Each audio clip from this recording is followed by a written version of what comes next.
මම දන්නවා ඔබට අවශ්‍ය බුදුදහමේ එන ගැඹුරුම ඉගැන්වීම ඊටාම සරලව ඒ තමයි නිවන් දකින ප්‍රායෝගික වැඩපිළිවෙල පිළිබඳව ඔබ වගේ තර්කානුකූල කාර්යබහුල ඒ වගේම නිර්මාණශීලී කෙනෙක්ට ගැළපෙන විදිහට මම මේ ගමන පියවර 3කින් විස්තර කරන්නම්. මේක නිකන් බන කතාවක් නන් නෙමෙයි. මේක මනස හැක් කරන ඇල්ගොරිදමයක්.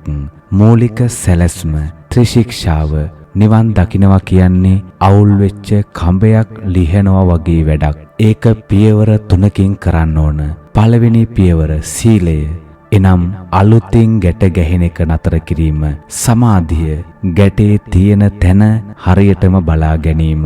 ප්‍රඥාව ගැටේ කපලා දැමීම. අපි මේ පියවර 3 මුල සිට අගට යනකල් විස්තර කරමු. පියවර අංක 1 වෛරස් ගාඩ් එක දැමීම. ඔබට නිවන් දකින්න නම් ඔබේ මනස නැමැති පරිඝනකය කූල් එකේ තියෙන්න ඕන. රත් වෙලා නම් වෛරස් පිරලා නම් බර වැඩ හයි ප්‍රොසෙසිං කරන්න බෑ. ඔබ කළ යුතු දේ පංචශීලය ආරක්ෂා කර ගැනීම, සතුන් මැරීමෙන් වැළකීම, සොරකම් කිරීමෙන් වැළකීම, වැරදි කාමසේවනයෙන් වැළකීම, බොරුව සහ මත්පැන් පානයෙන් වැළකීම. ඇයි මේවා නොකළ යුත්තේ? මේවා කළාම හිතට බය සහ පසුතැවීම එනවා. පසුතැවීම තියෙන හිතක් කවදාවත් එකඟ වෙන්නේ නැහැ. සමාධිය කැඩෙනවා. ඔබේ ටාගට් එක මම අද කාටවත් වචනයකින්වත් රිද්දන්නේ නැහැ කියලා උදේට හිතන්න. රැට නිදා ගන්න කලින් අද මම ක්ලීන් කියලා සතුටු වෙන්න. තාක්ෂණික තේරුම සීලය කියන්නේ නිර්වාණය නෙවෙයි. සීලය කියන්නේ නිවන් දකින පරීක්ෂණය කරන්න අවශ්‍ය පිරිසිදු පරිසරය හදා ගැනීමයි. එහෙමත් නැත්නම් නිර්මාණය කර ගැනීමයි. එහෙමත් නැත්නම් පසුබිම සකස් කර ගැනීමයි. පියවර අංක 2 සමාධිය ලේසර් කිරණයක් වීම. ඔබේ හිත දැන් ටෝච් එකක් වගේ එළිය තියෙනවා. ඒත් ඒක විසිරිලා. නිවන් දකින්න නම් හිත ලේසර් කිරණයක් වගේ එක අරමුණකට ගන්න ඕන. ඔබ පොඩි කාලේ කළා වගේ හරියට. එහෙමනම් ඔබ කළ යුතු දේ මොකක්ද? ආනාපානා සතිය දවසට විනාඩි 15ක් වෙන් කරන්න. උදේ හෝ රෑ කොන්ද කිලින් තියාගෙන වාඩි වෙන්න. හුස්ම ගන්න, හුස්ම පිට කරන්න. වෙන මොකුත් හිතන්න එපා. හුස්ම පාලනය කරන්න එපා. හුස්ම දිහා බලන් ඉන්න.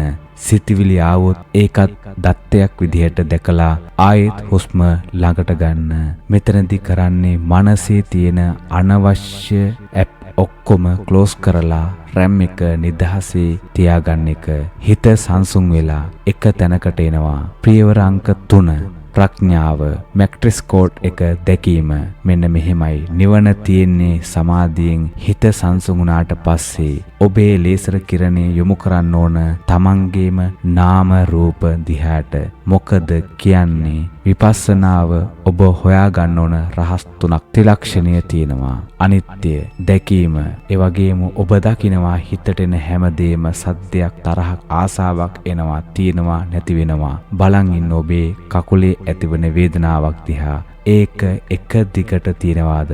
නෑ. ඒක ගැහෙනවා, ඇති වෙනවා, නැති වෙනවා. අවබෝධය මේ ලෝකයේ කිසිම දෙයක් ස්ථිර නෑ. මේක වේගයෙන් දුවන ෆිල්ම් රෝලක් විතරයි. දුක්ඛ ඒක දැකීම වෙනස් වෙන දෙයක්, අනිත්‍ය දෙයක් අල්ලාගෙන මේක මගේ, මේක සැපයි කියලා හිතාගෙන ඉන්න එක මොනතරම් වෙහෙසක්ද? අවබෝධය මම මේ සැපයි කියලා දුවන්නේ කවදාවත් පුරවන්න බැරි වලක් පස්සෙන් නේද?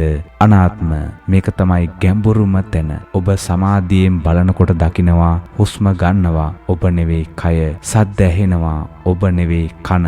තරහ යනවා ඔබ නෙවෙයි හිතේ හෝ මනසේ කෙමිකල් එකක්. එතකොට ඔබ ප්‍රශ්න කරනවා කෝ මම කියලා කෙනෙක් නැහැනේ කියලා. අන්න ඒ හැඟීම එනවත් සමගම සක්කාය දිට්ඨිය මම යන හැඟීම කුඩු පට්ටම් වෙලා යනවා. අන්න එතන තමයි බුදු දහමෙහි උගන්වන ගැඹුරුම ධර්මයේ තිබෙන්නේ. ඉතින් ඔබට මේ ජීවිතයට මෙය රුකුලක් වුණා නම්, වටිනා දහම් කාරණාවක් වුණා නම් LK බුද්දිස්ට් අපිව subscribe කරලා තියාගන්න. මේ වගේ වටිනා වීඩියෝ එකක් දාපු ගමන් ඔබට නැරඹීමේ හැකියාව පවතින නිසා ඔබට තෙරුවන් සරණයි. සියලු දෙවි පිහිටයි.